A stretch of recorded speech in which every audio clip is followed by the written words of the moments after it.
ನಮಸ್ಕಾರ ವೀಕ್ಷಕರೇ, ಭಾಗ್ಯಲಕ್ಷ್ಮಿ ಧಾರಾವಾಹಿಯ ಇಂದಿನ ಸಂಚಿಕೆಯಲ್ಲಿ ಏನಾಗುತ್ತೆ ಅಂತ ನೋಡೋಣ. ಅದಕ್ಕಿಂತ ಮೊದಲು ನಮ್ಮ ಚಾನಲ್ಗೆ ನೀವು ಸಬ್ಸ್ಕ್ರೈಬ್ ಮಾಡಿಲ್ಲ ಅಂದರೆ ದಯವಿಟ್ಟು ಸಬ್ಸ್ಕ್ರೈಬ್ ಮಾಡ್ಕೊಳ್ಳಿ. ಶ್ರೇಷ್ಠ ಭಾಗ್ಯನ ಮನೆಗೆ ಬಂದು ತಾಂಡವನ ಕರ್ಕೊಂಡ್ಬೇಕು ಅಂತ ಬಂದಿರ್ತಾಳೆ. ಆದರೆ ತಾಂಡವ್ ಶ್ರೇಷ್ಠಳಿಗೆ ಬಾಯಿಗೆ ಬಂದ ಹಾಗೆ ಬೈತಾನೆ. ನಿನ್ನಂಥ ಹೆಣ್ಣಿನ ಸವಾಸದಿಂದ ನಾನು ಈ ರೀತಿಯಾಗಿದ್ದು ಅಂತ ಹೇಳ್ತಾನೆ. ನಿನಗೇನಾದ್ರೂ ತಲೆಗೆಲೆ ಕೆಟ್ಟಿದ್ದೆ ತಾಂಡವ್ ಅಂತ ಶ್ರೇಷ್ಠ ಕೇಳ್ತಾಳೆ. ನಾನು ಮಾಡಿರೋ ಪಾಪ ಕರ್ಮಗಳಿಗೆ ಪ್ರಾಯಶ್ಚಿತ್ತ ಪಡ್ಕೋಬೇಕು, ಭಾಗ್ಯನಿಂದ ನಾ ಕ್ಷಮೆ ಪಡೆಯೋ ತನಕ ನಾ ಇಲ್ಲಿಂದ ಬರೋದಿಲ್ಲ ಅಂತ ತಾಂಡವ್ ಹೇಳ್ತಾನೆ. ಯಾವ ಮಂತ್ರಾದಿ ಹತ್ರ ಯಾವ ಥರ ವಶೀಕರಣ ಮಾಡ್ಕೊಂಡು ಬಂದಿದ್ದಾಳೆ ಏನೋ, ಅದಕ್ಕೆ ನೀನು ಈ ರೀತಿ ಆಡ್ತಾ ಇದೆಯಾ ಅಂತ ಶ್ರೇಷ್ಠ ಹೇಳ್ತಾಳೆ. ನನ್ನ ಗಂಡನ್ನ ಮರಳು ಮಾಡಿ ಮನೆಯೊಳಗೆ ಕೂತ್ಕೊಂಡಿದ್ಯಾ, ಬಾರೆ ಆಚೆ ಅಂತ ಶ್ರೇಷ್ಠ ಭಾಗ್ಯಳನ್ನು ಕರೀತಾಳೆ. ಹಾಗೆ ಮನೆಯವರೆಲ್ಲರೂ ಕೂಡ ಒಳಗಿಂದ ಹೊರಗಡೆ ಬರ್ತಾರೆ. ಕುಸುಮ ಅವರಿಗೆ ಶ್ರೇಷ್ಠ ಕರಿತಾ ಇರೋದು ಕೇಳುತ್ತೆ. ಆಗ ಹೇಳ್ತಾಳೆ, ಮನೆ ಹಾಳಿ ಇಲ್ಲಿಗೂ ಬಂದ್ಲಾ, ಅವಳಿಗೆ ನಾನು ಬುದ್ಧಿ ಕಲಿಸ್ತೀನಿ ಅಂತ ಕುಸುಮ ಹೇಳ್ತಾರೆ. ಆತ ನೀವು ಅವ್ರ ಸುದ್ದಿಗೆ ಹೋಗಬೇಡಿ, ನೀವು ಸುಮ್ಮನೆ ಇದ್ಬೇಡಿ ಅಂತ ಭಾಗ್ಯ ಹೇಳ್ತಾಳೆ. ಶ್ರೇಷ್ಠ ಜೋರಾಗಿ ಭಾಗ್ಯಳನ್ನು ಮತ್ತೆ ಕರೆಯೋದಕ್ಕೆ ಶುರು ಮಾಡ್ತಾಳೆ. ನೋಡಿದ್ಯಾ, ಕಾಲು ಕರ್ಕೊಂಡು ಜಗಳಕ್ಕೆ ಬಂದಿದ್ದಾಳೆ, ಅವಳ ಜೊತೆ ಅವಳಿಗೆ ಬುದ್ಧಿ ಕಲಿಸ್ತಾ ಇದ್ದರೆ ಸರಿಯಾಗೋದಿಲ್ಲ, ನಾನು ಹೋಗಿ ಮಾತಾಡ್ತೀನಿ ಅಂತ ಕುಸುಮ ಅವರು ಹೋಗ್ತಾರೆ. ಹಾಗೆ ಸುನಂದ ಅವರು ಬಂದು ಹೇಳ್ತಾರೆ, ಇವಳೇ ಯಾಕೆ ಇಲ್ಲಿಗೆ ಬಂದ್ಲು ಅಂತ ಹೇಳಿ ಅಲ್ಲಿಂದ ಹೊರಗಡೆ ಹೋಗ್ತಾರೆ. ಇಲ್ಲಿ ತಾಂಡವ್ ಶ್ರೇಷ್ಠಳಿಗೆ ಜೋರು ಮಾಡ್ತಾನೆ. ಭಾಗ್ಯಳನ್ನು ಕರಿಬೇಡ, ಸುಮ್ಮನೆ ಇದ್ಬಿಡು, ಸುಮ್ಮನೆ ಏಟ್ ತಿಂತೀಯಾ ಅಂತ ಹೇಳ್ತಾಳೆ. ಆಗ ಶ್ರೇಷ್ಠ ಹೇಳ್ತಾಳೆ, ಹೊಡೆಯೋ ಲವಿಲಿಗೆ ನಿನ್ನನ್ನು ಎತ್ತು ಕಟ್ಟಿತಾಳ ಈ ಭಾಗ್ಯ ಅಂತ ಕೂಗ್ತಾಳೆ. ಕಾರಲ್ಲಿ ಕನ್ನಿಕಾ ಹಾಗೂ ಆದಿ ಹೋಗ್ತಾ ಇರ್ತಾರೆ. ಆಫೀಸ್ಗೆ ಹೋಗ್ತಾ ಇರಬೇಕಾದ್ರೆ ಕನ್ನಿಕಾ ಹೇಳ್ತಾಳೆ, ಬ್ರೋ ನಿನಗೆ ಆಫೀಸೆಲ್ಲ ಇಷ್ಟ ಇದೆಯಾ, ಮತ್ತೆ ನೀನು ಕಂಪನಿಗೆ ಜಾಯ್ನ್ ಆಗ್ತೀಯಾ ಅಂತ ಕೇಳ್ತಾರೆ. ಇಲ್ಲ ನನಗದೆಲ್ಲ ಇಷ್ಟ ಇಲ್ಲ, ಅತ್ತೆ ಮತ್ತು ಅಪ್ಪನಿಗೋಸ್ಕರ ಬರ್ತಾ ಇದ್ದೀನಿ ಅಂತ ಆದಿ ಹೇಳ್ತಾನೆ. ಈ ಅಪ್ಪ ಮತ್ತು ಅತ್ತೆಗೆ ಕೆಲಸ ಇಲ್ಲ, ಇವನನ್ನು ಕಳಿಸ್ಬಿಟ್ರು ಅಂತ ಕನ್ನಿಕಾ ಆಲೋಚನೆ ಮಾಡ್ತಾಳೆ. ಹಾಗೆ ಕನ್ನಿಕಾ ಹೇಳ್ತಾಳೆ, ಬೇಕಾದರೆ ನೀನು ಇಲ್ಲಿಂದಲೇ ಹೊರಟೋಗು ಅಂತ ಹೇಳ್ತಾರೆ.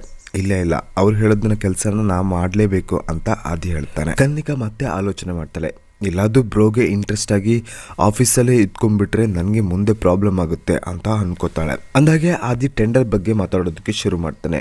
ಅಂದಾಗೆ ಟೆಂಡರ್ನ ಎಷ್ಟು ಕೋಟಿಗೆ ಮಾಡ್ತಾ ಇದ್ದೀವಿ ಅಂತ ಕೇಳ್ತಾನೆ. ಇಲ್ಲ ಅದೆಲ್ಲ ನನಗೆ ಗೊತ್ತಿಲ್ಲ, ಆಫೀಸ್ಗೆ ಹೋಗಿ ನೋಡಬೇಕು ಅಂತ ಕನ್ನಿಕಾ ಹೇಳ್ತಾಳೆ. ನೋಡು, ಮೊದಲೇ ಇದನ್ನೆಲ್ಲ ನಾವು ತಿಳ್ಕೊಬೇಕು, ಆಮೇಲೆ ನಾವು ಬಿಡ್ ಮಾಡಬೇಕು ಅಂತ ಆದಿ ಹೇಳ್ತಾನೆ. ಸಾರಿ ಬ್ರೋ, ಇನ್ನು ನೆಕ್ಸ್ಟ್ ಟೈಮ್ ಈ ರೀತಿ ಮಾಡೋದಿಲ್ಲ, ಮತ್ತೆ ನಾನು ಸರಿಯಾಗಿ ಮಾಡ್ತೀನಿ ಅಂತ ಕನ್ನಿಕಾ ಹೇಳ್ತಾಳೆ. ಸರಿ, ಈ ಸಲ ನಾನೇ ನಿನ್ನ ಗೈಡ್ ಮಾಡ್ತೀನಿ ಅಂತ ಆದಿ ಹೇಳ್ತಾನೆ. ಇಲ್ಲಿ ಶ್ರೇಷ್ಠ ಭಾಗ್ಯಳಿಗೆ ಹೇಳ್ತಾಳೆ, ನನ್ನ ಗಂಡನ್ನ ನೀನು ಹೊರಗಡೆ ಯಾಕೆ ಕೂರಿಸ್ತಿದ್ಯಾ ಅಂತ ಕೇಳ್ತಾಳೆ. ಆಗ ಕುಸುಮಾರ್ ಹೇಳ್ತಾನೆ, ನಿನ್ನ ಗಂಡನ್ನ ಆಮಂತ್ರಣ ಕೊಟ್ಟು ಯಾರು ಕರೆದಿಲ್ಲ, ಇಲ್ಲಿ ಬಂದು ಕೂತ್ಕೋ ಅಂತ ಯಾರಿಗೂ ಕೂಡ ಹೇಳಿಲ್ಲ ನಾವು ಅಂತ ಕುಸುಮಾರ್ ಹೇಳ್ತಾರೆ. ನೋಡು, ಅವನೇ ಬಂದು ಇಲ್ಲಿ ಕೂತ್ಕೊಂಡಿರೋದು, ಮಾನ್ಗೆಟ್ಟವನು ಅಂತ ಹೇಳ್ತಾರೆ. ಆಗ ಶ್ರೇಷ್ಠ ಹೇಳ್ತಾಳೆ, ಇದನ್ನೆಲ್ಲ ಕೇಳ್ತಾ ಇದ್ರೆ ನಿನಗೇನು ಅನ್ನಿಸ್ತಾ ಇಲ್ವಾ ತಾಂಡವ್ ಅಂತ ಶ್ರೇಷ್ಠ ಕೇಳ್ತಾಳೆ. ಸುಮ್ಮನೆ ಇದ್ಬಿಡು ಶ್ರೇಷ್ಠ ಅಂತ ತಾಂಡವ್ ಹೇಳ್ತಾನೆ. ನನ್ನ ಗಂಡನಿಗೆ ಏನು ಮೋಡಿ ಮಾಡಿದ್ಯಾ, ಇಷ್ಟು ದಿನ ಭಾಗ್ಯ ಅಂತ ಉರ್ಕೊಂಡು ಬಿಡ್ತಾ ಇದ್ದ, ಈಗ ಭಾಗ್ಯ ಅಂತ ಸುತ್ತಾ ಇದ್ದಾನೆ, ಏನೇ ಮೋಡಿ ಮಾಡಿದ್ದೆ ನೀನು ಅಂತ ಕೇಳ್ತಾಳೆ. ಆಗ ತಾಂಡವ್ ಹೇಳ್ತಾನೆ, ಶ್ರೇಷ್ಠ ಸುಮ್ಮನೆ ಇದ್ಬಿಡು, ಸೀನ್ ಕ್ರಿಯೇಟ್ ಮಾಡಬೇಡ ಅಂತ ಕೇಳ್ಕೊತಾನೆ. ಆದರೂ ಕೂಡ ಶ್ರೇಷ್ಠ ಮಾತಾಡೋದನ್ನ ಮುಂದುವರಿಸಿ. ನಿಮ್ಗೆ ಯಾರಿಗೂ ಕರುಣೆ ಮನುಷ್ಯತ್ವ ಏನು ಇಲ್ವಾ ಅಂತ ಶ್ರೇಷ್ಠ ಕೇಳ್ತಾಳೆ. ಮನುಷ್ಯತ್ವದ ಬಗ್ಗೆ ನೀನು ಮಾತಾಡಬೇಡ ಅಂತ ಧರ್ಮರಾಜ್ ಹೇಳ್ತಾರೆ. ಯಾಕಂದರೆ ನಿನಗೆ ಮನುಷ್ಯತ್ವ ಅನ್ನೋದಿದ್ರೆ ನನ್ನ ಮಗನ ಹಿಂದೆ ನೀನು ಬೀಳ್ತಾ ಇರಲಿಲ್ಲ ಅಂತ ಹೇಳ್ತಾರೆ. ನೋಡಿ, ನನ್ನ ಗಂಡನ ನಾನು ಇಲ್ಲಿಂದ ಕರ್ಕೊಂಡು ಹೋಗೋ ತನಕ ನಾನು ಇಲ್ಲಿಂದ ಹೋಗೋದಿಲ್ಲ ಅಂತ ಶ್ರೇಷ್ಠ ಹೇಳ್ತಾಳೆ. ನಿನ್ನ ಗಂಡನ ಇಲ್ಲಿ ಯಾರು ಹಿಡ್ಕೊಂಡು ಕೂತ್ಕೊಂಡಿಲ್ಲ, ಸೀದಾ ಧಾರಾಳವಾಗಿ ಕರ್ಕೊಂಡು ಹೋಗು ನೀನು ಅಂತ ಕುಸುಮ ಅವ್ರು ಹೇಳ್ತಾರೆ. ಯಪ್ಪ, ಇವನ್ ನಾಟಕ ನೋಡಿ ಸಾಕಾಗಿ ಹೋಗಿದೆ ನನಗೆ ಅಂತ ಕುಸುಮ ಅವ್ರು ಹೇಳ್ತಾರೆ. ಹಾಗೆ ಹೇಳ್ತಾ ಇರ್ಬೇಕಾದ್ರೆ ಶ್ರೇಷ್ಠ ಹೇಳ್ತಾನೆ, ನೋಡಿದ್ಯಾ, ನೀನು ಮಾಡ್ತಾ ಇರೋದು ನಾಟಕ ಅಂತ ಹೇಳ್ತಾ ಇದ್ದಾರೆ, ನಿನಗೆ ನಾಚಿಕೆ ಆಗೋದಿಲ್ವ ತಾಂಡವ್ ಅಂತ ಶ್ರೇಷ್ಠ ಕೇಳ್ತಾಳೆ. ಇಲ್ಲಿ ಕಿಶನ್ ಆಲೋಚನೆ ಮಾಡ್ತಾ ಇದ್ದಾನೆ. ಭಾಗ್ಯ ಹಾಗೂ ಆದಿ ಒಬ್ರನ್ನೊಬ್ಬರು ಪ್ರೀತಿನ ಒಪ್ಕೊಂಡಿದ್ದಾರಾ ಅಂತ ಆಲೋಚನೆ ಮಾಡ್ತಾನೆ. ಅಂದಾಗೆ ಪೂಜೆ ಕೂಡ ಇದನ್ನೆಲ್ಲ ಒಪ್ತಾಳ ಅಂತ ಆಲೋಚನೆ ಮಾಡ್ತಾನೆ. ಹೀಗೆ ಕೂತ್ಕೊಂಡು ಆಲೋಚನೆ ಮಾಡ್ತಾ ಇರಬೇಕಾದ್ರೆ ಪೂಜೆ ಬರ್ತಾಳೆ. ಭಾವ US ಹೋಗೋದನ್ನ ತಡೆದಿದ್ದಾಳೆ ಅವ್ರ ಹುಡುಗಿ. ಇನ್ನು ಅವ್ರು ಮದುವೆ ಮಾಡೋದನ್ನು ಹೇಗೆ ಮಾಡಬೇಕು ಅನ್ನೋದ್ರ ಬಗ್ಗೆ ನೀನು ಆಲೋಚನೆ ಮಾಡಬೇಕು, ಅದನ್ನು ಬಿಟ್ಟು ನೀನು ಹೀಗೆ ತಲೆ ಮೇಲೆ ಏನೋ ಬಿದ್ದೋ ಥರ ಕೂತ್ಕೊಂಡಿದ್ದೀಯಾ ಅಂತ ಪೂಜಾ ಕಿಶನ್ಗೆ ಹೇಳ್ತಾಳೆ. ನಾನು ಕೂಡ ಅದೇ ಆಲೋಚನೆ ಮಾಡ್ತಾ ಇದ್ದೀನಿ ಅಂತ ಕಿಶನ್ ಹೇಳ್ತಾನೆ. ಅಂದಾಗೆ ಅಣ್ಣನ ಮದುವೆನ ಈ ಸಮಾಜ ಒಪ್ಪುತ್ತಾ, ಅಂದಾಗೆ ಆ ಸಂಬಂಧಗಳನ್ನೆಲ್ಲ ಬಿಡಿಸ್ಕೊಂಡು ಬರಬೇಕಲ್ವಾ ಅಂತ ಆಲೋಚನೆ ಮಾಡ್ತಾ ಇದ್ದೀನಿ ಅಂತ ಹೇಳ್ತಾನೆ. ಏನೋ ಕಿಶನ್, ನೀನು ಏನು ಮಾತಾಡ್ತಾ ಇದ್ದೀಯಾ, ನಾನು ಕೂಡ ತವ್ರ ಮನೆ ಬಿಟ್ಟು ಬಂದಿಲ್ವಾ, ಪ್ರತಿಯೊಬ್ಬ ಹೆಣ್ಣಿಗೂ ಕೂಡ ಇದೇ ರೀತಿ ಆಗುತ್ತೆ ಅಂತ ಪೂಜಾ ಹೇಳ್ತಾಳೆ. ಇಲ್ಲಿ ತಾಂಡವನ್ನ ಕರ್ಕೊಂಡು ಹೋಗೋದಕ್ಕೆ ಶ್ರೇಷ್ಠ ನೋಡ್ತಾಳೆ. ಬಾ ತಾಂಡವ್ ನೀನು ಅಂತ ಕರೀತಾಳೆ. ಆಗ ತನ್ವಿ ಪಪ್ಪನ ಕೈ ಹಿಡ್ಕೊಂಡು ಹೇಳ್ತಾಳೆ, ಅವ್ರು ಎಲ್ಗೂ ಬರೋದಿಲ್ಲ, ಅವ್ರು ಇಲ್ಲೇ ಇರ್ತಾರೆ ಅಂತ ಹೇಳ್ತಾಳೆ. ಇಲ್ಲೇ ಇದ್ದು ಏನು ಮಾಡಿ ನೀವೆಲ್ಲ ಮಾಡ್ತಾ ಇರೋದು ಸಾಕಾಗಲ್ವಾ ಅಂತ ಶ್ರೇಷ್ಠ ಹೇಳ್ತಾಳೆ. ಪಪ್ಪ ಇಲ್ಲೇ ಇದ್ಕೊಂಡು ಅಮ್ಮ ಅವ್ರನ್ನ ಕ್ಷಮಿಸ್ತಾರೆ ಅಂತ ತನ್ವಿ ಹೇಳ್ತಾಳೆ. ಆಗ ಕುಸುಮರು ಹೇಳ್ತಾರೆ, ತನ್ವಿ ನೀ ಆ ಕನ್ಸು ಮಾತ್ರ ಕಾಣಬೇಡ, ಭಾಗ್ಯ ಅವನನ್ನು ಯಾವತ್ತೂ ಕ್ಷಮಿಸೋದಿಲ್ಲ ಅಂತ ಹೇಳ್ತಾಳೆ. ನೋಡು ನಿನಗೆ ಇಷ್ಟೆಲ್ಲ ಹೇಳ್ತಾ ಇದ್ದಾರೆ, ಬಾರೋ ನೀನು ಅಂತ ಶ್ರೇಷ್ಠ ಕರೀತಾಳೆ.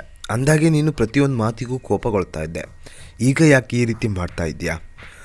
ನಾನು ಕೋಪಗೊಳ್ತಾ ಇರೋದು ಸರಿಯೇ, ಆದರೆ ಸ್ವಾಭಿಮಾನ ಇರಲಿಲ್ಲ ನನ್ನ ಹತ್ರ ದುರಂಕಾರ ಇತ್ತು ಅಂತ ತಾಂಡವ್ ಹೇಳ್ತಾನೆ. ನನ್ನ ಜೀವಕ್ಕಿಂತ ಜಾಸ್ತಿಯಾಗಿ ನನ್ನನ್ನು ನನ್ನ ಹೆಂಡತಿ ಪ್ರೀತಿಸ್ತಾ ಇದ್ಲು, ಅದ್ರ ಬೆಲೆ ನನಗೆ ಇವಾಗ ಗೊತ್ತಾಗ್ತಿದೆ ಅಂತ ತಾಂಡವ್ ಹೇಳ್ತಾನೆ. ನನಗೆಲ್ಲ ಇವಾಗ ಅರ್ಥ ಆಗ್ತಿದೆ, ನಾ ಎಂಥ ದೊಡ್ಡ ತಪ್ಪು ಮಾಡಿದೆ ಅಂತ ನನಗೆ ಇವಾಗ ಗೊತ್ತಾಗ್ತಿದೆ ಅಂತ ತಾಂಡವ್ ಹೇಳ್ತಾನೆ. ಇವಾಗ ನಾನು ನನ್ನ ಕೊಬ್ಬು, ಅಹಂಕಾರ, ದುರಂಕಾರ ಎಲ್ಲದನ್ನೂ ಬಿಟ್ಟು ಅವಳಿಂದ ನಾನು ಕ್ಷಮೆ ಕೇಳಬೇಕು ಅಂತ ಅವಳು ಮುಂದೆ ನಿಂತಿದ್ದೀನಿ ಅಂತ ತಾಂಡವ್ ಹೇಳ್ತಾನೆ. ಆಗ ಕುಸುಮಾರ್ ಹೇಳ್ತಾರೆ, ಆಹಾ ಎಂಥ ಜ್ಞಾನೋದಯ, ಇಷ್ಟು ದಿನ ಆಗದೇ ಇರೋದು ಇವತ್ತು ಆಗೋಯ್ತು ಅಂತ ಕುಸುಮ ಅವರು ಕೈ ಮುಗಿತಾರೆ. ಪಪ್ಪನಿಗೆ ಆ ರೀತಿ ಎಲ್ಲ ಹೇಳಬೇಡಿ ಅಂತ ತನ್ವಿ ಹೇಳ್ತಾಳೆ. ಪಪ್ಪನಿಗೆ ಆ ರೀತಿ ಅನ್ನೋದಾ, 2 ಹೊಡೆದು ಕಳಿಸ್ತೀನಿ ಅಂತ ಕುಸುಮ ಅವ್ರು ಹೇಳ್ತಾರೆ. ಏನು ನನ್ನ ಗಂಡನಿಗೆ ಹೊಡಿತೀರಾ ಅಂತ ಶ್ರೇಷ್ಠ ಕೂಗಾಡ್ತಾಳೆ. ಆಗ ತಾಂಡವ್ ಹೇಳ್ತಾನೆ, ಶ್ರೇಷ್ಠ ನೀನು ಇಲ್ಲಿಂದ ಹೊರಟೋಗು, ನೀನು ದೊಡ್ಡ ಸೀನ್ ಕ್ರಿಯೇಟ್ ಮಾಡ್ತಾ ಇದೀಯಾ ಅಂತ ಹೇಳ್ತಾರೆ. ಆಗ ಸುನಂದವರು ಕೂಡ ಹೇಳ್ತಾರೆ, ಅಮ್ಮ ತಾಯಿ ಇಲ್ಲಿಂದ ಹೊರಟೋಗ್ಬಿಡು, ಇಲ್ಲಿ ಬೆಂಕಿ ಹೊತ್ಕೊಂಡು ಉರಿತಾ ಇದೆ, ನೀನು ಬಂದು ಅದಕ್ಕೆ ತುಪ್ಪ ಸುರಿಬೇಡ ಅಂತ ಹೇಳ್ತಾರೆ. ತುಪ್ಪ ಸುರಿತಾ ಇರೋದು ನಿನ್ನ ಮಗಳು ಅಂತ ಶ್ರೇಷ್ಠ ಕೂಗಾಡ್ತಾಳೆ. ಇಲ್ಲಿ ಕಿಶನ್ ಮತ್ತು ಪೂಜಾ ಮಾತನಾಡ್ತಾ ಇರ್ತಾರೆ. ಹೀಗೆ ಮಾತನಾಡ್ತಿರ್ಬೇಕಾದ್ರೆ ಪೂಜಾ ಹೇಳ್ತಾಳೆ, ಆದಿಬಾಬಾ ಪ್ರೀತಿಸ್ತಾ ಇರೋ ಹುಡುಗಿ ಯಾರು ಅಂತ ಕೇಳ್ತಾಳೆ. ಅಣ್ಣ ಪ್ರೀತಿಸ್ತಾ ಇರೋ ಹುಡುಗಿ ಬೇರೆ ಯಾರೂ ಅಲ್ಲ, ಭಾಗ್ಯ ಅಂತ ಕಿಶನ್ ಹೇಳ್ತಾನೆ. ಏನು ಹೇಳ್ತಾ ಇದೆಯಾ ಕಿಶನ್ ಅಂತ ಪೂಜಾ ಎದ್ದೇಳ್ತಾಳೆ. ಹೌದು, ಅಣ್ಣ ಪ್ರೀತಿಸ್ತಾ ಇರೋದು ಭಾಗ್ಯನೇ ಅಂತ ಹೇಳ್ತಾನೆ. ಏನು ಹೇಳ್ತಾ ಇದೆಯಾ ನೀನು? ಅವಳಿಗೆ 2 ಮಕ್ಕಳಿದ್ದಾಳೆ, ಆದರೆ ಮಗಳಿಗೆ ಆಲ್ರೆಡಿ PUC ಆಗಿದೆ, ಹೀಗೆ ಅವಳಿಗೆ ಮದುವೆ ಅಂತ ಪೂಜಾ ಕೂಗಾಡ್ತಾಳೆ. ನೋಡು, ಅಕ್ಕ ಭಾವನ್ನ ಬಿಟ್ಟಿರ್ಬೋದು, ಆದರೆ ಈ ರೀತಿ ಆಗೋದಕ್ಕೆ ಸಾಧ್ಯನೇ ಇಲ್ಲ, ಈ ಸಮಾಜ ಕೂಡ ಒಪ್ಪೋದಿಲ್ಲ, ಅಂದಾಗೆ ಆ ಮಕ್ಕಳಿಗೆ ನಿಮ್ಮಣ್ಣ ಅಪ್ಪ ಆಗೋದಕ್ಕೆ ಸಾಧ್ಯನೇ ಇಲ್ಲ ಅಂತ ಪೂಜಾ ಕೂಗಾಡ್ತಾಳೆ. ನೋಡು ಕಿಶನ್, ಇದೆಲ್ಲ ಸಾಧ್ಯನೇ ಇಲ್ಲ ಅಂತ ಹೇಳಿ, ನೋಡು ನಾನು ಅಕ್ಕನಿಗೆ ಹೋಗಿ ಬುದ್ಧಿ ಹೇಳ್ತೀನಿ ಅಂತ ಪೂಜಾ ಅಲ್ಲಿಂದ ಹೊರಟೋಗ್ತಾಳೆ. ಆದರೆ ಇದೆಲ್ಲ ಕಿಶನ್ನ ಕಲ್ಪನೆ ಆಗಿರುತ್ತೆ. ಪೂಜಾ ಕಿಶನ್ನ ಎದ್ದೇಳಿಸ್ತಾಳೆ. ಕಿಶನ್ ಏನಾಯಿತು ಅಂತ ಕೇಳ್ತಾಳೆ.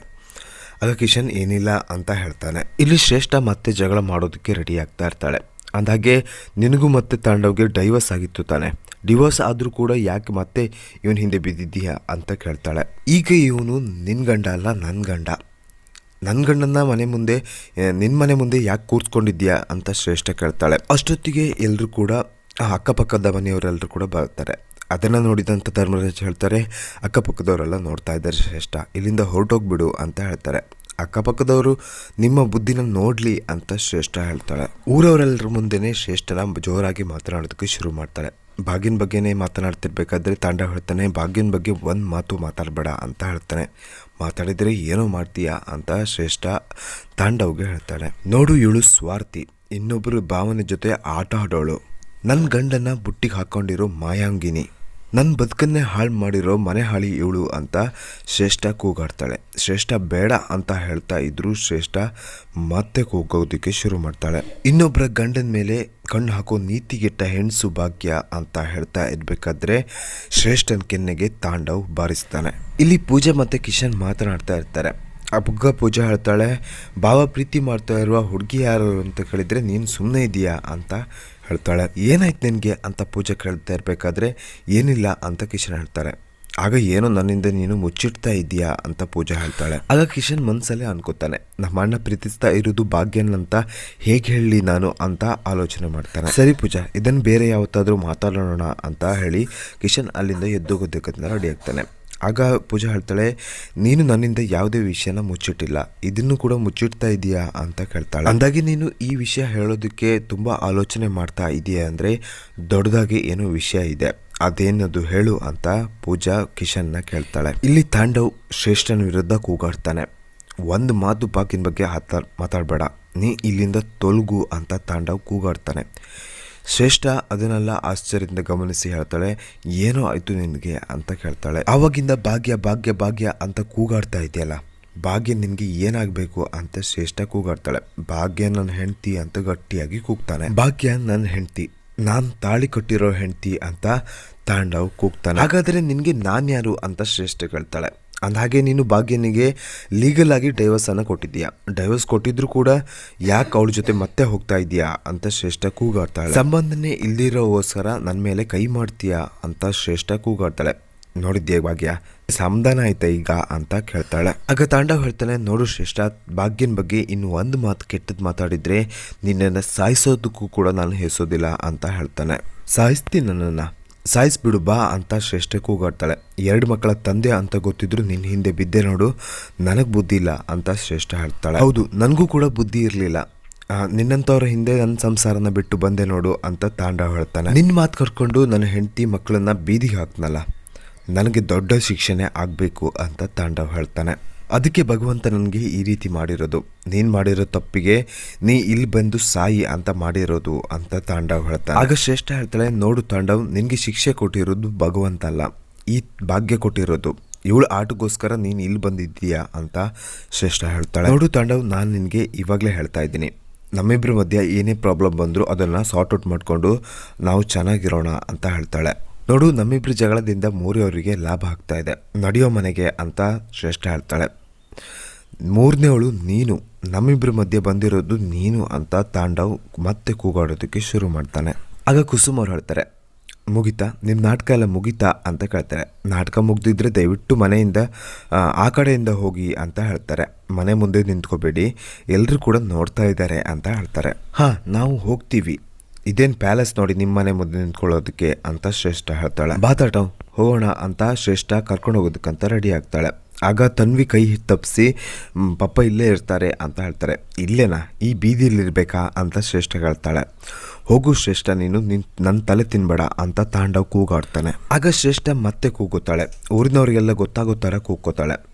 ನೋಡಿ, ನನ್ನನ್ನು ಮದುವೆ ಆಗಿ ಈಗ ಈ ಮನೆ ಮುಂದೆ ಕೂತ್ಕೊಂಡಿದ್ದಾನೆ ಇವನು ಅಂತ ಕೂಗಾಡ್ತಾನೆ. ನೋಡಿ, ಇವಳಿಗೂ ಡಿವೋರ್ಸ್ ಆಗಿದೆ, ಆದರೆ ಈಗ ಇವರಿಬ್ರು ಪ್ಯಾಚಪ್ ಮಾಡಿಕೊಂಡು ನನ್ನ ಜೀವನನ ಹಾಳು ಮಾಡಬೇಕು ಅಂತ ಇದ್ದಾರೆ ಅಂತ ಶ್ರೇಷ್ಠ ಕೂಗಾಡ್ತಾಳೆ.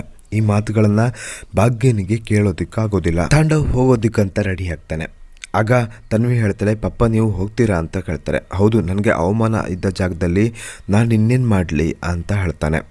ಸರಿ, ನೀವು ಹೋಗೋದಾದರೆ ನಾನು ಬರ್ತೀನಿ ನಿಮ್ಮ ಜೊತೆ ಅಂತ ಹೇಳ್ತಾಳೆ. ಆಗ ಅಜ್ಜಿ ತನ್ವಿ ಅಂತ ಕೂಗ್ತಾರೆ. ಹೌದು, ಪಪ್ಪನಿಗೆ ಅವಮಾನ ಆದ ಜಾಗದಲ್ಲಿ ನಾನು ಕೂಡ ಇರೋದಿಲ್ಲ, ನಾನು ಪಪ್ಪನ ಜೊತೆ ಹೋಗ್ತೀನಿ ಅಂತ ತನ್ವಿ ಹೇಳ್ತಾಳೆ. ಹೌದು, ಪಪ್ಪ ಎಲ್ಲಿರ್ತಾರೋ ನಾನು ಕೂಡ ಅಲ್ಲೇ ಇರ್ತೀನಿ ಅಂತ ತನ್ವಿ ಹೋಗೋದಕ್ಕೆ ರೆಡಿ ಆಗ್ತಾಳೆ. ಅಲ್ಲಿಗೆ ಈ ಒಂದು ಎಪಿಸೋಡ್ ಎಂಡ್ ಆಗುತ್ತೆ.